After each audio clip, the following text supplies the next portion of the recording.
गुरु रूपी साध संगत के चरणों में प्रणाम। शिष्य जब तैयार हो जाता है तो गुरु जो है वो स्वयं प्रकट हो जाता है। परमात्मा की लाइन में अगर जीव को परमात्मा पाने की इच्छा है तो वो पूर्ण गुरु की चिंता कि मुझे पूर्ण गुरु मिलेगा या नहीं मिलेगा वो परमात्मा पे छोड़ दे।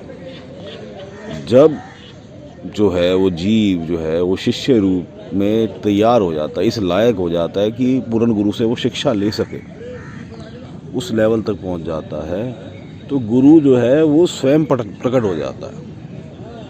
एक बार की कथा है कि मेरे गुरु जो हैं बाबा सावन सिंह जी, तो वो उनकी नौकरी लगी हुई थी मरी में। मरी आज की डेट में पाकिस्तान में जैसे यहाँ कश्मीर है वहाँ मरी है, तो मरी में वो इंजीनियर की ड्यूटी उनकी लगी हुई थी, तो जॉब कर रहे थे। तो उनके जो गुरु हैं सन 1890 के आसपास की बात है, तो वो जो है वो स्पेशल जो है वो साथ लेके अपने किसी को मरी गए, अब उनको अपना शिष्य बनाने के लिए, और उनसे भेंट की। फिर या वो जो उनके संगी साथी थे, बीबी रुक्को थी शायद उनके साथ, उन्होंने कहा कि ये जो आज इनसे मुलाकात हुई है ये 3 दिन बाद मेरे आके स्टूडेंट बनेंगे। उन्होंने कहा जी इन्होंने तो आपको प्रणाम भी नहीं किया, नमस्कार भी नहीं किया। कहते कोई बात नहीं। तो वो फिर ऐसा ही हुआ, किसी ने बताया कि जी कोई कथा करने आए हैं गुरु ग्रंथ साहब के ऊपर, अलग तरीके से करते हैं। तो बाबा सावन सिंह जी जो उस टाइम इंजीनियर थे मरी के अंदर, वो गए, उनका वार्तालाप हुआ उनसे, और कई प्रश्न जो है उन्होंने बहुत समय से जो उनके मन में चल रहे थे उन्होंने पूछे, तो उनका समाधान हुआ, तो फिर वो वहाँ के स्टूडेंट बने। तो इस कथा से ये साबित होता है कि तू पूर्ण गुरु की चिंता मत कर, परमात्मा पे छोड़ दे। तू जब इस लायक हो जाएगा कि तू पूर्ण गुरु से शिक्षा ग्रहण कर सके, तो समय आ जाएगा तो गुरु जो है स्वयं प्रकट हो जाएगा। गुरु हर वक्त तैयार होता है, गुरु हर वक्त मौजूद होता है, लेकिन शिष्य तैयार नहीं होता उस शिक्षा को ग्रहण करने के लिए। उसके अंदर वो निर्मलता नहीं आई होती कि वो एक्सेप्ट कर सके उस ज्ञान को। तो इस लाइन के अंदर, परमात्मा की प्राप्ति की लाइन के अंदर शिष्य का तैयार होना जरूरी है। और शिष्य कैसे तैयार होगा? वही परमात्मा की लाइन में चलेगा, सत्संग करेगा, मंथन करेगा, ग्रंथ पढ़ेगा और सुनेगा। सुनिए मनिए मन रखिए भाव, अंतर्गत तीर्थ मंथाओ। सुनेगा परमात्मा के बारे में, मनन करेगा, अंतर्गत मतलब अपने घट के अंदर तीर्थ में अभ्यास करेगा, परमात्मा को याद करेगा। इस प्रकार वो धीरे धीरे परमात्मा की तरफ चलेगा और परमात्मा से पुकार करेगा कि मुझे पूर्ण गुरु मिल जाए, कामिल मुर्शिद मिल जाए। एक ही बात है, एक उस अरबी भाषा में कामिल मुर्शिद कह देंगे, अरब साइड की भाषा में, और यहाँ पे हम पूर्ण गुरु सतगुरु कह देंगे कि हमें ट्रू मास्टर जो है वो मिल जाए, परफेक्ट मास्टर जो है वो मिल जाए, जो हमें परमात्मा तक पहुँचा दे, जो खुद भी पहुँचा हो। जो उसके दरबार में पहुँचा है, हमें कौन पहुँचाएगा? कि जो उसके दरबार में पहुँचा है, जो खुद जीवन मरण के चक्र से मुक्त हो चुका है, वही हमें पहुँचा पाएगा। जो अनामी लोक तक और उसके आगे सीक्रेट जगतों में भी पहुँचा हुआ है, सचखंड को जिसने पार कर लिया है, वही हमें पहुँचाएगा। जीव तू जो है भक्ति में लग जा। ये युग जो है ये स्वर्णिम युग है। ऐसा मौका तुझे सतयुग में भी नहीं मिलेगा, द्वापर में भी नहीं मिलेगा, त्रेता में नहीं मिलेगा। क्योंकि सतयुग, त्रेता, द्वापर में काल जो है वो बड़ी मुश्किल से जो है मुक्ति के रास्ते खोलता है। काल जो है वचनबंध है कि मैं कलयुग के अंदर ज़्यादा जीवों को रिलैक्स दे दूंगा। इसीलिए क्या कहते हैं कि कलयुग नाम अधारा, क्योंकि कलयुग ने जो है एक प्रॉमिस किया, वो मतलब कलयुग में काल जो है वो मुक्ति ज़्यादा मिलेगी जीवों को, ये प्रॉमिस किया हुआ है। बड़ी कठोर तपस्याओं के बाद भी जो है जीव जो है सतयुग में, द्वापर में, त्रेता में परमात्मा तक बड़ा मुश्किल से पहुंचता है, या कुछ छोटे से लेवल पे ऊपर पहुंचता है।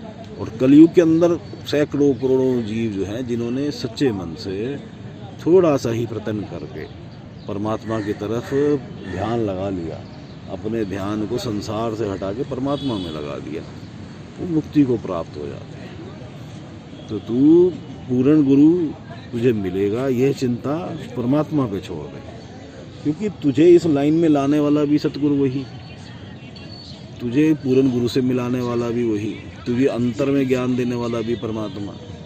तुझे तेरे जीवन में जब से तूने जन्म लिया है तब से वो तेरी रखवाली कर रहा है। राखा एक हमारा स्वामी, एक ही है परमात्मा जो हमारी रक्षा कर रहा है और बार बार हमें प्रेरणा दे रहा है कि तू वापस आ जा, अपने घर वापस आ जा। एक वो गाना भी है ना, नादान परिंदे घर आ जा तू, हे जीवात्मा तू घर आ जा।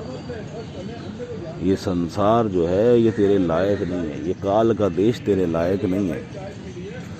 तू आत्मा पवित्र जो जन्म मरण के चक्र से छूटी हुई, ना इसको, जो प्योर आत्मा जब हो जाती है, जो छोड़ देती है मन माया के बंधनों को, तो वो जन्म मरण के चक्र से छूट जाती है और ना उसे कोई मार सकता है, ना कोई जला सकता है, ना कोई उसे डुबो सकता है, ना कोई उसे सुखा सकता है। वह अमर है। ये शरीर जो है ये नश्वर है।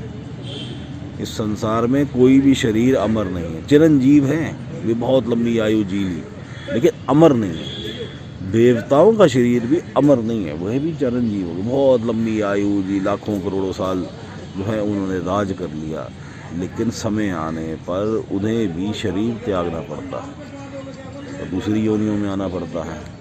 और कई देवता तो तरसते हैं कि भाई ये मनुष्य देह मिल जाए, इस देही को सिमरे देव, कि ये देह मिल जाए और हमारा ध्यान जो है परमात्मा में लग जाए, ताकि हम जीवन मरण के चक्र से छूट जाए। क्योंकि अधिक सुख भी जो होता है वह भी दुखी है। मान लो किसी के पास अधिक धन है, अधिक वैभव है, तो वो कुछ समय बाद उसको जो है वही उससे बोरियत होनी शुरू हो जाएगी, यार मैं तो बोर हो गया। यहाँ पे किस चीज़ से बोरियत नहीं होती? जब जीव जो है परमात्मा के रस में डूब जाता है, पूरी तरह परमात्मा का दर्शन कर लेता है, कि वही एक ऐसी अवस्था है कि जिसमें जीव को बोरियत नहीं होती। बाकी संसार की कोई चीज़ भी हो, कोई स्वाद खाना हो, अगर आपने अधिक खा लोगे वही, या रोज़ खा लोगे, तो आप उससे बोर हो जाओगे। और भी संसार के सुख सुविधाएं हैं जी, आरामदायक हो गया, या घूमना हो गया जी, और भी हो गया, किसी के काम वासना हो गया। जितना भी जो जीव अधिक लगेगा तो कुछ समय बाद उसको वही चीज़ जो है वो बोरियत करनी शुरू कर देगी। तो कौन सा ऐसा है सिस्टम जहाँ बोरियत नहीं होती? वो है परमात्मा का। शुरुआत में तकलीफ़ होती है क्योंकि काल उसको बार बार हटाता है, लेकिन एक बार जब उसमें डूब जाता है जीव जो एक हो जाता है। राम कबीरा एक भय कोई न सके पहचानो। जब वह जीव एक हो जाता है, जब बूंद जो है वो सागर बन जाती है, तो उस आनंद से उसको बाहर निकलने का दिल ही नहीं करता। फिर आप उसे कहोगे भाई तुम्हारी बात सुन ले, होगा तो यार मुझे डूबे रहने दो। इसलिए संत महात्मा जो है वो ज़्यादा बात करके राजी नहीं, कहते भाई मुझे अपने आनंद में डूबे रहने दे। तूने तो वही संसार की बात करनी है जी, मेरा बच्चे का ठीक कर दो, मेरा पुत्र दे दो, मुझे पुत्री दे दो, मुझे मकान दे दो, मुझे गाड़ी दे दो, मुझे ओहदा कर दो, मेरी नौकरी लगा दो। अरे यार ये तो आएंगे और चले जाएंगे, तो वो चीज़ मांग जी जो बेशकीमती है, इसकी कोई कीमत ही नहीं है। संसार की सारी सुख सुविधाएं तो कोड़ियों के समान है। हे मन, हे जीव, तू परमात्मा की तरफ चल। अब हम मेडिटेशन में बैठते हैं। ध्यान को थर्ड आई सेंटर, तीसरा तिल दोनों आँखों के बीच में पीछे करके केंद्रित करते हैं, जहाँ हमारा आत्मा का स्थान है, मन का स्थान है, और ध्यान लगाते हैं। और अगर हमें पूर्ण गुरु प्राप्त है तो पूर्ण गुरु में ध्यान लगाते हैं। तो पंचनाम अगर पूर्ण गुरु से प्राप्त है तो उसका सिमरन करते हैं ध्यान लगाते हुए। मालिक सबका भला करे, मालिक सबका भला करे।